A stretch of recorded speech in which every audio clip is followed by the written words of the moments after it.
Comienza Querer Vivir, un espacio dedicado a la salud y a la divulgación científica.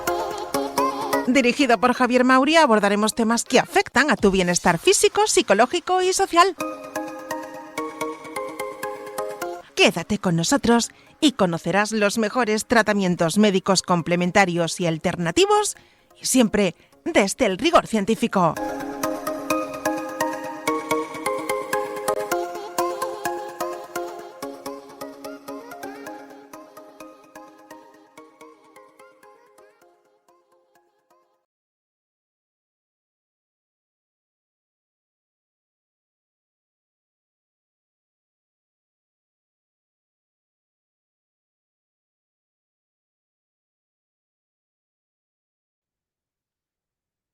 Bienvenidos, saludos cordiales, bienvenidos una vez más a Querer Vivir, programa que se emite en Radio Mairena, emisora municipal de Medina del Cor, desde la 107.4 de la FM.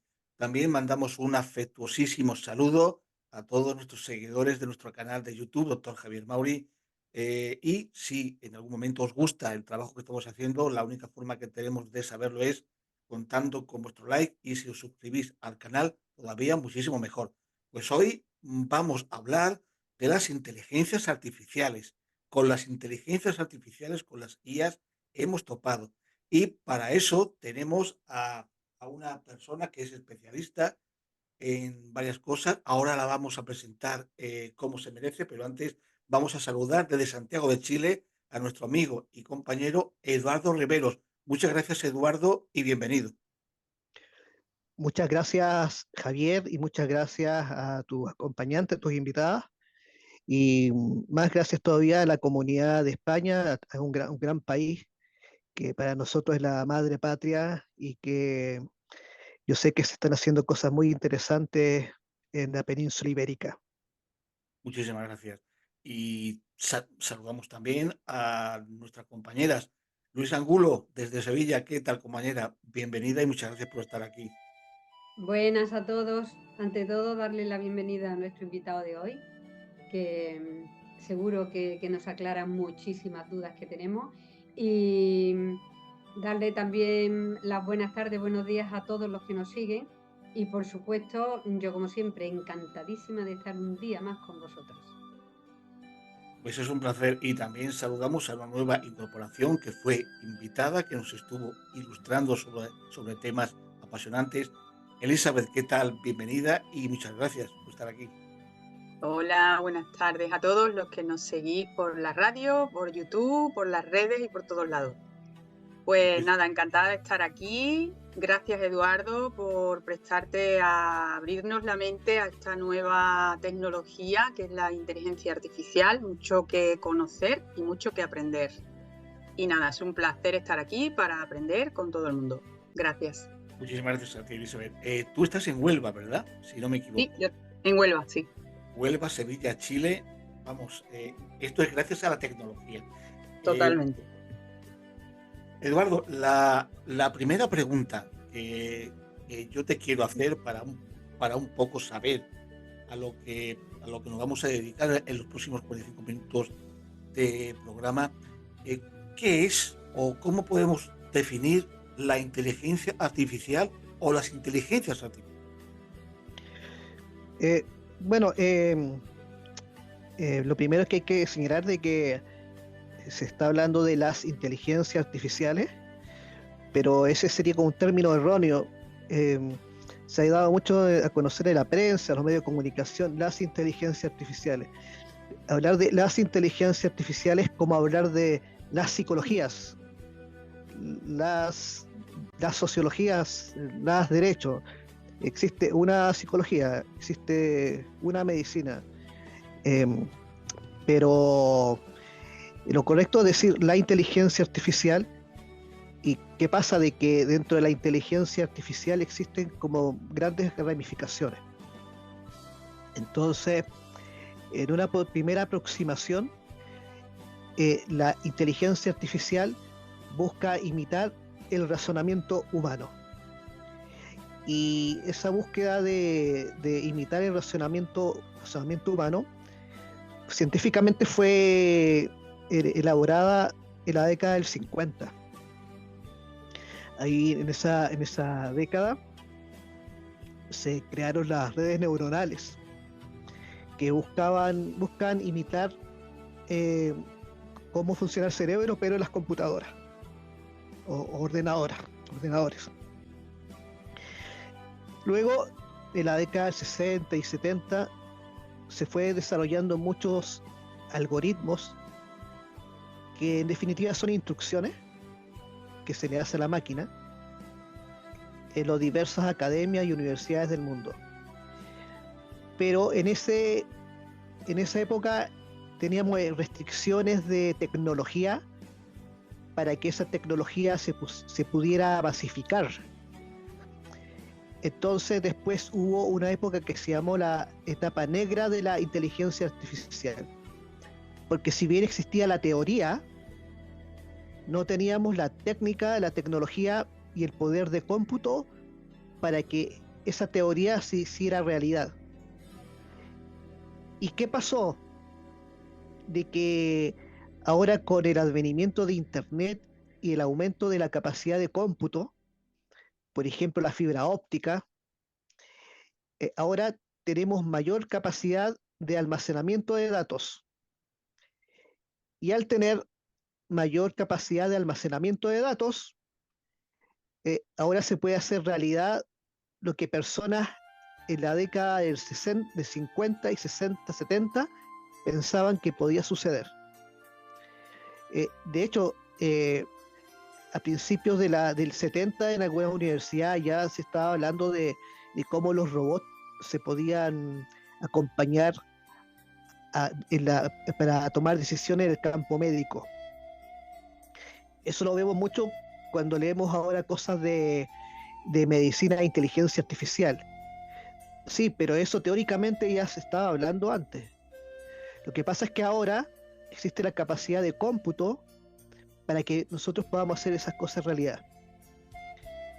Dentro de esta misma línea de pensamiento, podemos ver que hay diferentes disciplinas que confluyen en la inteligencia artificial. Y las principales son la estadística, la probabilidad y las matemáticas. Y la informática y la programación, por supuesto. Por ejemplo,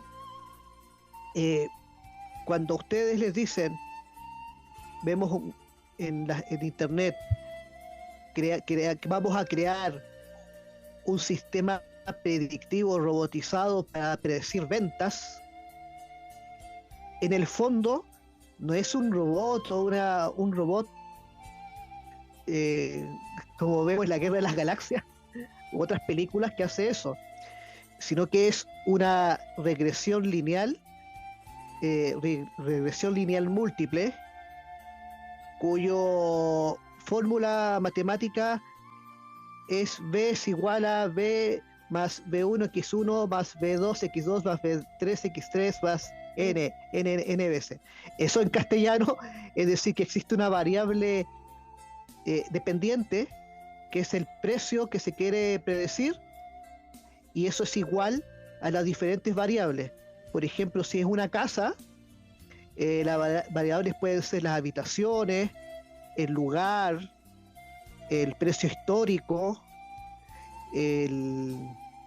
si es turístico o no es turístico, si está en el centro de la ciudad o no está en el centro de la ciudad, si tiene piscina, si tiene alberca, si tiene lugar de esparcimiento, si tiene un gimnasio. Ahí les entregué como 7 u 8 variables. Con esta fórmula de regresión lineal múltiple, lo que hago es darle una ponderación a cada variable y de ahí se puede predecir el precio de una vivienda. Como ven, eso es matemática, pero lo pasan como inteligencia artificial. Eduardo, tú eres programador, en software también eres periodista, eres coautor de varios libros que mencionas en tu tesis doctoral. Estamos en un punto en el que la inteligencia artificial ya ha conseguido igualar la inteligencia humana, o aún nos queda. Y no hablamos de emociones, sino de razonamiento. Sí, mira,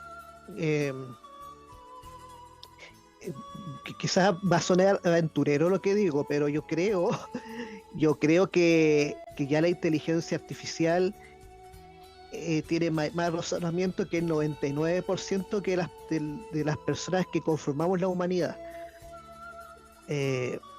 Porque la gente, por ejemplo, los doctores en robótica, los doctores en medicina, los doctores en física, los doctores en matemática, los doctores en biotecnología, en biomedicina, en tecnología química, doctores, eso es un grupo muy pequeño comparado con lo que es toda la humanidad, los mortales que somos nosotros, ¿eh? Entonces, yo pienso de que ya se sobrepasó eso. Mira, te cuento una anécdota. Yo ayer estaba modelando, valga la redundancia, unos modelos de inteligencia artificial que diera instrucciones para personas que no tuvieran, que tuvieran problemas con las matemáticas porque tienen origen humanístico. Entonces la instrucción era que mediante analogías me explicara ciertos fundamentos matemáticos, pero analogías que supiera, que fuese similar a una persona con formación humanista. Entonces yo le pedía que me definiera, conceptualizara una función cuadrática. Y el modelo inmediatamente me explicaba, mediante una analogía, que era una función cuadrática. También le preguntaba por integrales también. Y después hice un ejercicio inverso. Creé otra agente de inteligencia artificial destinada a personas con formación teórica de las matemáticas y la ciencia, pero que tuvieran dificultades en el castellano, en lenguaje, gramática y lingüística. Entonces le hacía la misma operación pero inversa. Le pedí, lo programé para que señalara esto. ¿Me puedes explicar qué es lo que es la estructura del sujeto, verbo y predicado? Entonces la inteligencia artificial lo que hacía era explicarme mediante las analogías con una ecuación matemática qué es lo que era un artículo, verbo y predicado. ¿Ves? Wow. Entonces, ¿qué pasó? De que la analogía es un recurso pedagógico que se usa mucho en la escuela pedagógica constructivista, que es el estudiante que construye el conocimiento. Y para una persona humanista es más fácil una analogía a su territorio, y para una persona matemática también es más fácil aprender con una analogía de lo que sabe. Sabe ecuaciones, y lo que sabe las ecuaciones lo traspasa a la estructura de la lingüística. Entonces eso se puede hacer. Y lo hice en un rato, y no es nada del otro mundo. No sé. Entonces, imagínense las cosas que se pueden hacer en el desarrollo de agentes de inteligencia artificial personalizados para la educación. Bueno, para ti lo haces en un momento, pero yo sé que tú has construido lo que es un modelo a través de Microsoft Cognitive. En un juicio, por ejemplo, sí. Analizaba la inteligencia artificial, quién estaba mintiendo, quién decía la verdad, quién estaba exagerando, y eso lo haces en un momento, pero eso lo haces tú, que eres un especialista. Entonces, son cosas que lo dejan a uno helado, ¿no? Y es mediante el análisis de varios parámetros fisiológicos, incluso programas de reconocimiento facial, ¿no, Eduardo? Y te hablo de hace unos años, ¿eh? Sí, hace como 6, 7 años fue eso. Claro, lo que pasa es que como yo tengo formación de diferentes, entonces a veces se me hace como, puedo digerir mejor cómo son las cosas como sistema. Bueno, por eso que me refería a estos modelos de inteligencia artificial, porque cuando yo después estudié ingeniería, yo venía del mundo humanista, entonces se me hacía complejo, entonces yo comencé a estudiar de nuevo, y adulto, pero lo comencé usaba mucho las analogías. Bueno, en ese entonces no existían estos tipos de recursos que existen ahora más fácil. Claro, y eso de las emociones es porque Google y todos los buscadores están repletos de imágenes. Hay imágenes de nosotros en Facebook, en Google, en Instagram, en TikTok, y bajo eso se dividen las emociones, y esa teoría de las emociones de la década del 60 es vieja, que existen 7 emociones universales. Sí. Pero ¿qué pasa? Que antes no existía la capacidad de cómputo para determinar eso, pero ahora sí existe la capacidad de cómputo, porque nosotros hemos alojado muchas imágenes en las computadoras, los ordenadores. Entonces ahora se procesa, pero se procesa mediante ¿qué? Mediante la informática, y también con herramientas de la estadística. De la estadística de las probabilidades, y la estadística y las probabilidades son disciplinas antiguas, pero ahora todo se enmarca en un solo corpus de conocimiento. Sí. Porque también en la inteligencia artificial se agrega la lingüística. Existe un área que se llama procesamiento del lenguaje natural, que es una rama de la lingüística y de la inteligencia artificial, que estudia cómo se comunican los seres humanos con las máquinas. Y Noam Chomsky, que es un lingüista americano, que el señor tiene unos 90 años. Sí, sí. Hace muchos años habló de la teoría generativa del lenguaje y de los sintagmas, bueno, a profundidad, entre comillas, los secretos de la lingüística. Y eso se extrapola, se estudia mucho para el desarrollo de agentes inteligentes, los chatbots, asistentes virtuales, también profesionales de la lingüística computacional trabajan en esos ámbitos. Esos ámbitos. Sí. O sea, gente que sí. tiene doctorado en lingüística, pero tiene una mención en lingüística computacional, por ejemplo. De ahí ChatGPT, Bing, etcétera. Tú es que eres como Carl Sagan, tiene muchísima formación.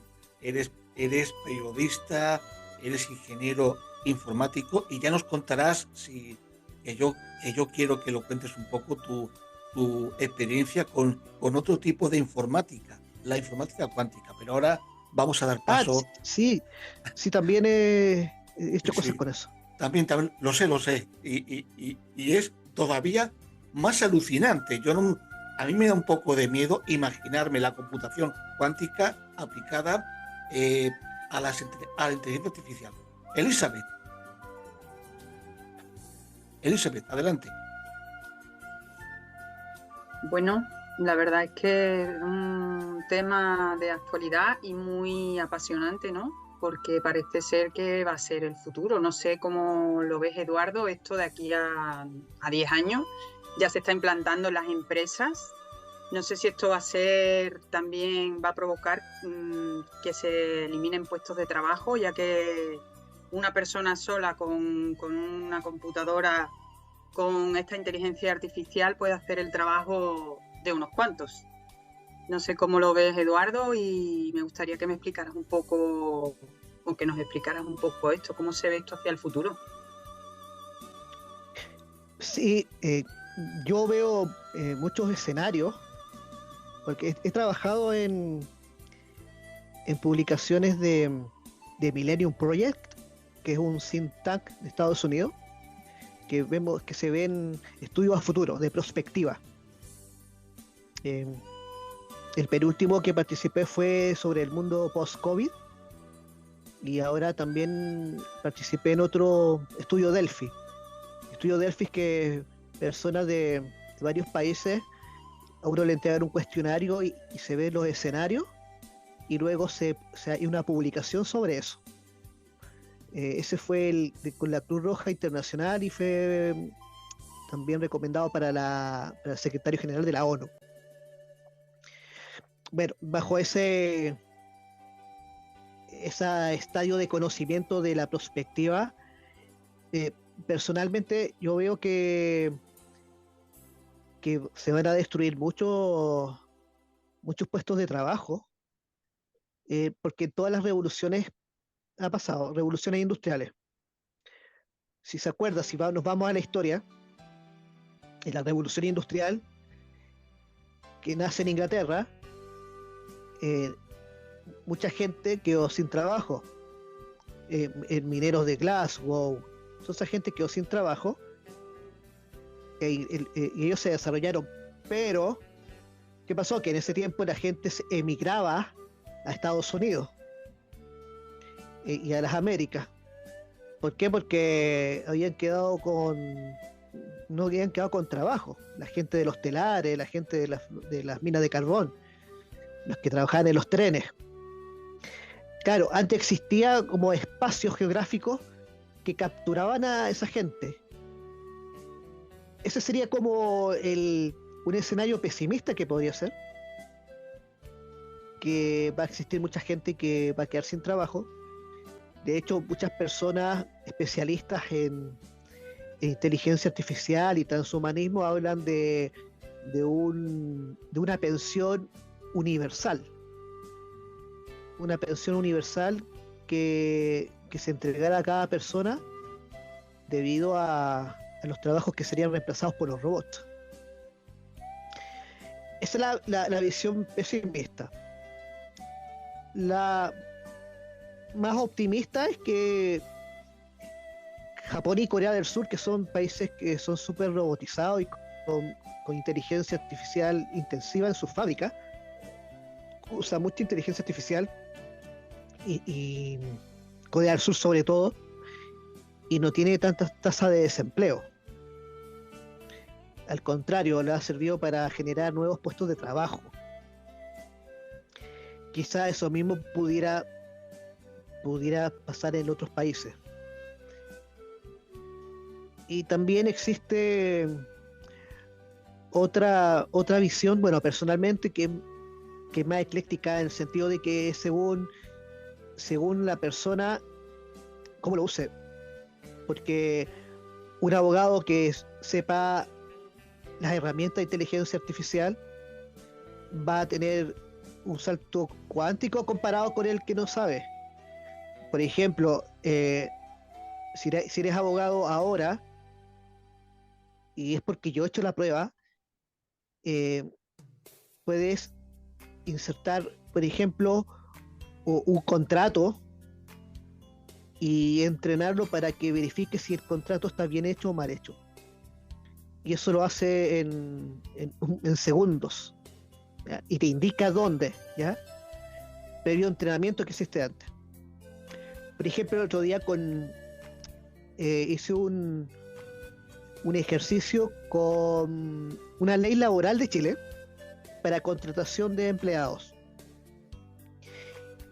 Imagínense que son como 60 artículos, pero un artículo yo lo cambié para ver para ver si la inteligencia artificial lo detectaba. Específicamente coloqué que el empleado que organice sindicato será expulsado de la empresa. Era solamente para ver, ya. Entonces yo ingresé eso después en la inteligencia artificial y resulta que me detectó, ¿no? En el contrato, este contrato está mal hecho porque viola el artículo tanto de la libertad sindical, Vamos, que no se le escapa ni una a la inteligencia artificial, ¿no? No se le escapa, no se le escapa. Entonces, imagínate que tú eres un abogado y sepas usar esas herramientas. Claro. Si tienes 50 casos de contrato, Wow, sí. tú puedes en un par de días verificar todo eso 50 y en un par de días y sin transpirar o sudar demasiado. Vamos, que la Inmediatamente- propuesta, perdona, la propuesta sería que la gente se ponga al día con esto, ¿no? Con la inteligencia artificial, todos los Sí, que están en empresas, trabajadores, porque así es una forma de que no pierdan esos empleos también, ¿no? claro, por supuesto, porque la propuesta, en la parte de propuesta, es que sepan cómo usar la inteligencia artificial, pero como un aliado. Porque lo que me da la impresión es que quienes van a tener más problemas para poder sobrevivir en este entorno con inteligencia artificial van a ser quienes no sepan usarlo como herramienta. Y no estoy diciendo de que sepan inteligencia artificial, porque una cosa es saber de inteligencia artificial y otra es saber las herramientas. En este caso no es necesario saber de inteligencia artificial, los fundamentos, Claro. pero sí es importante saber qué herramientas me pueden servir para, para lo que yo necesito, para mi trabajo. Si soy sociólogo, ¿qué herramienta de la inteligencia me sirve para la sociología? Si soy psicólogo, ¿cuál? Si soy médico, ¿cuál? Si soy abogado, ¿cuál? Si soy periodista, ¿cuál? Entonces, tener a la inteligencia artificial como un aliado. Y ahí se puede, siendo un aliado, puede tener unas infinitas ventajas. Porque al final, cuando se habla de lo que llaman ingeniería de instrucciones, que es como las instrucciones para la inteligencia artificial para que me arroje un resultado, se usa el razonamiento inductivo y deductivo de Aristóteles, que es de lo mayor a lo menor. Y esa capacidad de raciocinio lo vemos en diferentes disciplinas. Por ejemplo, en el derecho está la pirámide invertida de Kelsen, donde es una pirámide donde la cúspide de la pirámide está la Constitución, después está la ley, después están los decretos ley y los reglamentos municipales. Va de lo mayor a lo menor. En periodismo existe la pirámide invertida, que es cuando se escribe la noticia, lo más importante en el primer párrafo y así va decreciendo en importancia. ¿Ves? Va de mayor a menor. Y ese tipo de lógica y filosofía se aplica en esto, en la parte de la inteligencia artificial y tecnología. Entonces, si yo soy un médico oncólogo, un oncólogo especialista en tumores en el pulmón, lógico que yo voy a tener más herramientas para usar la inteligencia artificial comparado con alguien que no sabe eso, para poder detectar a tiempo ese tipo de enfermedades. Y así sucesivamente en diversas profesiones. Sí, en todas disciplinas, incluso haciendo un poco de énfasis en lo que había contado antes, Corea del Sur es el país con más robots por per cápita y hay casi pleno empleo, o sea, que es lo que tú has dicho, Elizabeth, ir Claro, transformando esos puestos de sí, trabajo. Luisa, adelante. Eduardo, yo te querría hacer una pregunta muy básica. Está claro que la inteligencia artificial nos está arrollando. Y antes hablamos de lingüística y también viene con su léxico, ¿no? Propio. Entonces, al pueblo llano, como yo, nos hace falta unas nociones de inteligencia artificial muy básicas, que es un chat GPT, como lo uso, que es un chatbot, que es un test de Turing o de Turing, no sé, todo, se habla mucho de eso, pero la mayoría de las veces no entendemos. Conéctate con ChatGPT. Bueno, ¿y eso qué es? ¿Cómo lo uso, Eduardo? sí, porque no solamente existe ChatGPT, porque existe Claude, existe Mistral, existe Llama, existen otro tipo de modelos de inteligencia artificial. Por ejemplo, el modelo que estaba hablando sobre matemáticos que podían aprender humanismo y humanistas que podían enseñar matemáticas, yo lo estuve haciendo con un modelo que se llama MetaYama y el otro Mistral, que no son ChatGPT. Mm, Bueno, el ChatGPT puede ver como cuando yo chateo con alguien en WhatsApp, es como chatear con un amigo en WhatsApp, pero que no es persona, que es alguien que sabe cosas. correcto. Eso es lo más fácil. Que lo sabe todo, ¿no? O casi todo. Claro, claro. ¿Has chateado con alguien en Facebook? Sí. ¿Has chateado con alguien en WhatsApp? Sí. La diferencia es que es como un sábelo todo. ¿Ah? Claro, Eso lo más fácil, o sea, para la primera aproximación. Y claro. que existen algunos secretos. Por ejemplo, si estamos hablando de física, me voy a imaginar, no física, no, me fui muy lejos. Alguien de historia española, ¿ya? Eh, Le pregunto a mi amigo historiador de WhatsApp, eh, ¿me puedes hablar de los íberos, de los celtas y los celtíberos y su aporte en la sociedad? Actúa como un profesor de historia y ahí me va a entregar los resultados. Entonces, un Eh, trabajo académico no tiene valor ninguno ya. Trabajo que te pedían sí, antes en la sí, universidad. sí, tiene el valor. ¿Por qué?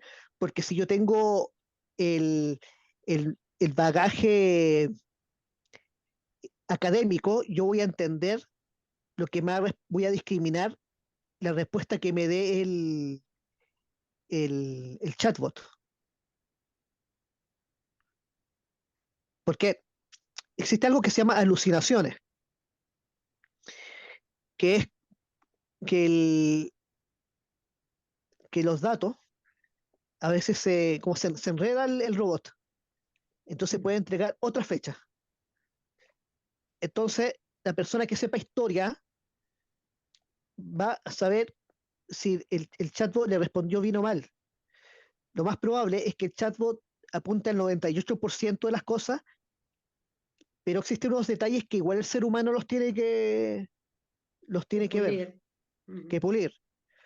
Pero imagínate el ahorro de trabajo de ese 98%, si yo soy profesor de historia. Y también, si soy profesor, puedo decir, los estudiantes me me van a copiar todo de ChatGPT. Ah, bueno, pero ese mismo estudiante que exponga oralmente lo que sabe. Claro. Claro, si dice lo mismo que ChatGPT, sí, es un 10, Claro, 10 sobre 10. Pero si con ChatGPT parece un lingüista que sabe más que Noam Chomsky, pero él oralmente no sabe ni qué es un verbo ni claro. predicado, eh, se va a descubrir inmediatamente. Mm. ¿Ves? Entonces, por eso que digo que es como un aliado. No reemplaza, pero es un aliado. Bueno, reemplaza a las enciclopedias que teníamos en nuestros tiempos, ¿no? A la cantidad de libros que teníamos que buscar para hacer un Sí, trabajo. sí, sí. Pero siempre el que tiene la especialidad de algo será capaz de hacer mejores preguntas, Claro. de formular diferentes preguntas que sean más acertadas. Por ejemplo, si yo no Sí, sé kinesiología, para mí va a ser difícil preguntar sobre un problema sobre el fémur, Claro, pero si alguien sabe kinesiología, seguramente va a preguntar realizar claro. mejores preguntas sobre el fémur Mm. y los potenciales problemas del fémur y los factores externos que afectan el funcionamiento del fémur según si hace X o Y disciplina. El médico, el kinesiólogo va a saber más que otra persona que no sabe. El que haga Entonces va a saber el que realizar haga, mejor preguntas. el que haga ¿Ah? el que haga las mejores preguntas, el que saque mejor partido a la inteligencia artificial, es el que conservará su puesto de trabajo. Así es, eso es. Claro. O sea, En fin,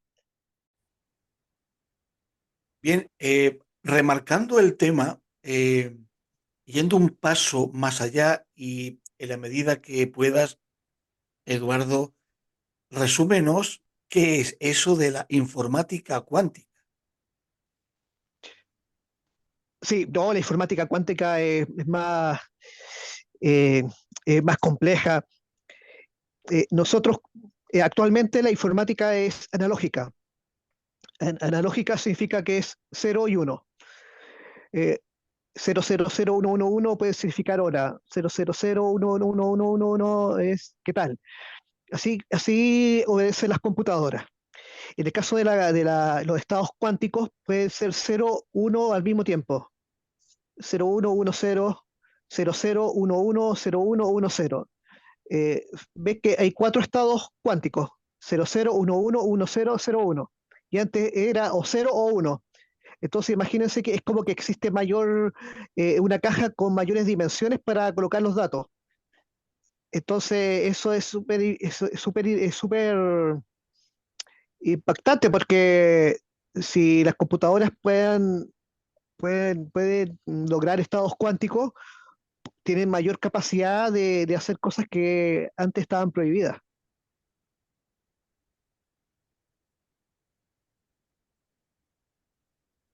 Javier, Sí, sí, sí, ahora. Eh, efectivamente, o sea, la informática cuántica lo que te ofrece es la posibilidad de manejar más información, porque uno es posible y cero también es posible. Y antes era uno estaba encendido, cero estaba apagado, o uno u otro. Esa es la Sí, base para sí. poder entender lo que es la informática Ahora, cuántica. Sí, claro, ahora 00, 11, 10, 01. Es diferente. mm, efectivamente. Entonces, potencia. claro, Sí, eso es la práctica. Por ejemplo, eh, ahora ustedes colocan una contraseña: X, Y, Z, Z, porcentaje, porcentaje, A minúscula, 3 4 porcentaje. El problema es que con las computadoras cuánticas se pueden descifrar ese tipo de contraseñas, porque existe la práctica mayor poder de descifrar cosas, de informática. se puede manejar bastante más información, claro. Claro, esto es lo mismo que, imagínense la época de Miguel de Cervantes cuando escribió El Quijote. Imagínense, serían como 500 páginas. Ya. Fíjate que él tiene un libro, el poder de escribir 500 hojas en esa época. Imagínense si antes existiera la capacidad de ese mismo libro, pero de escribir 10 hojas. Es diferente escribir en 500 hojas que en 10 hojas. En 500 hojas, Miguel de Cervantes y Saavedra pudo escribir El Quijote, porque tenía la capacidad de que tenía 500 hojas. Pero imagínense si en esa época no hubiese tenido la tecnología y solamente había tenido las 10 hojas. No podía haber escrito El Quijote, o si hubiese escrito El Quijote sería una versión muy breve.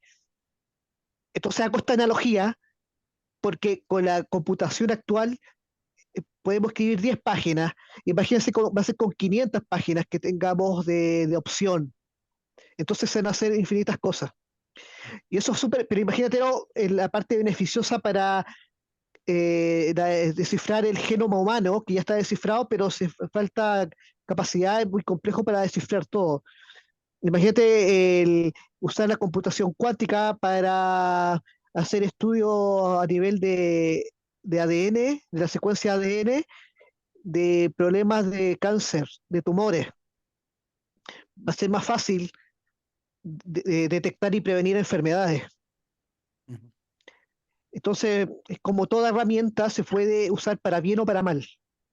exactamente, exactamente. Elizabeth, adelante. Pues yo, como nos quedan muy pocos minutos, una pregunta. Iba a decir, ¿qué les recomiendas a los jóvenes? Pero no, en este caso no es a los jóvenes solo. Creo que a todo el mundo nos interesa aprender un poco de esta tecnología porque, como bien hablábamos antes, el que tenga un negocio, sea psicólogo, sea lo que sea, un restaurante, cualquier negocio con la inteligencia artificial va a avanzar mucho más. ¿Y qué nos recomendaría a cualquier persona así que no entiende de nada? ¿Cuáles serían los primeros pasos? Sí, el primer paso es hacer una cuenta de ChatGPT, que es igual que es lo más fácil, que es gratis. Y es como tener una cuenta hacer una cuenta de correo electrónico. Entonces, ingresar a ChatGPT y hacer preguntas. Entonces, pero lo primero que tiene que hacer es algo que le guste. Todos tenemos algo que nos gusta mucho. Por ejemplo, a uno le gusta el fútbol, ¿ya? Por ejemplo, alguien que le gusta mucho el fútbol o el tenis, que haga preguntas sobre eso, sobre el fútbol o el tenis. Por ejemplo, tú eres de Huelva. En Huelva tiene un equipo de fútbol que tiene muchos años, ¿ya? Ah, eh, me puedes, eres Recreativo, un, sí. sí, eres de Recreativo de Huelva, eres doctor en historia, ¿me puedes hablar los principales hitos, los 10 principales hitos de Recreativo de Huelva? Entonces, te va a empezar a dar datos. Ah, ¿cuándo fue la última vez que Recreativo de Huelva fue campeón? Ese tipo de preguntas, como hacer a alguien conocido. Ya, y te gusta el tenis, ya. Eh, ¿Cuál es el primer Grand Slam que ganó Rafael Nadal? ¿Cuáles son dime las 10 mejores técnicas para, para volear y para servir en un set? Eh, ¿Me puedes dar 5 técnicas psicológicas para no tener miedo o tensión cuando voy a cerrar un punto en tenis? Eh, Así sucesivamente. Cada uno tiene algo que le gusta. Entonces, lo primero es enlazar lo que es tu pasión, lo que te gusta, y preguntar sobre eso, porque son preguntas que siempre te preguntas, y preguntar como si estuviese chateando con una persona. Pero la diferencia es que no estás hablando con una persona real, sino que como una persona invisible. Ni ¿Ya? con Google, ¿no? Que todo el mundo Sí, cuando tiene una duda va a Google y le hace sí, la pregunta. esto Es es diferente. como que sería como Google, pero más inmediato. Y no te va a juzgar. Por ejemplo, no te va a juzgar, no te va a decir, no, Elizabeth, ¿cómo no sabes esto? Sí, sí. Elizabeth, ¿cómo no sabes cuando Recreativa Huelva fue campeón? No, no va a pasar eso, porque Sí, él claro. va a preguntar, va a responder con paciencia. Entonces, yo creo que eso es como lo más directo. Hacerse la cuenta ChatGPT, que es como un correo electrónico, y chatear con él. Y imaginarse que él es el maestro en algo que a ti te gusta. Y así, de esa manera, eh, tu cerebro eh, va a combatir como el estado de ansiedad de algo desconocido. Entonces va a ser como algo familiar, va a tener como la familiaridad. Ese es como el primer punto y el principal. Y de ahí la persona va a ir descubriendo cosas y preguntar lo que quiera. Chat, ChatGPT de OpenAI. Sí, Es muy fácil bajarlo y entrenarlo. sí, Luisa, sí. adelante, compañera. A ver, Eduardo, una de ciencia ficción. ¿Tú crees que se rebelará la inteligencia artificial contra el humano? No, yo creo que no, no, eso es de las ¿No hay películas. miedo? Por No, eso he yo dicho no creo, ciencia yo no ficción. creo. Yo no creo yo no creo en eso. Es que esto tiene la base matemática y no, yo no creo que eso de. No, no, no, no sé, no, no creo. Es que hay bulos, ¿no? Y hay miedo. Todo el mundo dice, me da miedo el futuro con la inteligencia artificial. ¿Nos tiene que dar miedo? Yo pienso que no, por eso que uno tiene que tener una posición personal sobre eso. Uno siempre tiene una pasión. Entonces, que hagas de eso tu pasión. Por ejemplo, ¿cuál es tu pasión? ¿Qué es lo que te gusta hacer? A mí cantar. Ya, ok. Entonces, pregunta, ¿eres, ChatGPT, eres experta en canto? ¿Me puedes dar unas técnicas de vocalización para cantar baladas de la década del 50? Te dando un ejemplo, eh, eres experta en lírica. Me gustaría saber qué ejercicios vocales y físicos tengo que realizar para ser una cantante lírica que pueda estar en el Teatro de Viena. eh, Pero, y te va a dar todas esas cosas. Entonces, ¿qué pasa? De que te va a enseñar vocalización, cómo respirar, el movimiento del diafragma, del estómago, toda la parte física, y no, con eso no es necesario que tú tengas un profesor de canto claro, lírico, sino que lo puedes hacer en tu casa, ¿ves? Entonces, te puede dar más técnicas sobre eso. Y si me pongo más profundo, profundizo más, existen otras inteligencias artificiales que igual te pueden evaluar el tono de voz de, de, de- de lo que haces tú, pérdida de empleo de profesor de canto. de profesor de canto, pero tú, no sé cómo de repente, porque si eres profesor de canto, de repente puedes potenciar tus conocimientos, También. eh, y puede ser lo mismo que por ejemplo, de esos academias que son más importantes de canto del mundo. Si tú eres un profesor municipal de una zona rural de canto, puedes obtener el entrenamiento que tiene un, un entrenador famoso de canto lírico. Entonces, como uno lo tome. Sí, Muy bien. cierto. Ya se nos acaba el tiempo. Eduardo Riveros, desarrollador de softwares, periodista, investigador, coautor en varios libros, eh, info- ingeniero informático. Muchísimas No, gracias por habernos. casi ingeniero de software. Ah, casi ingeniero Pero, software. sí, Bueno, sí, pero yo ya soy analista programador. Pero me faltan 2 años para ya el título de ingeniero de bien, software. bien, pues ya te queda menos. Ya te queda menos, compañero. Sí, sí, sí, sí. Pues muchísimas gracias, Eduardo, por habernos ilustrado, por haber arrojado luz a todo este mundo tan apasionante y tan complejo a la vez de la inteligencia artificial. Muchísimas gracias. Aquí tienes tu casa, en Radio Merena. Y querida Elizabeth, querida Luisa, muchísimas gracias también a vosotras y que paséis un buen fin de semana. Muchas gracias. Ha sido Muchas un verdadero gracias. placer. Hasta Muchas luego. Gracias, gracias, Javier. Eduardo. Muchas gracias, Elizabeth. Muchas gracias, señorita Angulo. Ha Gracias. sido espectacular estar con ustedes hoy. Gracias. Hasta Gracias a siempre. Muchas todos. gracias. Siempre. Muchas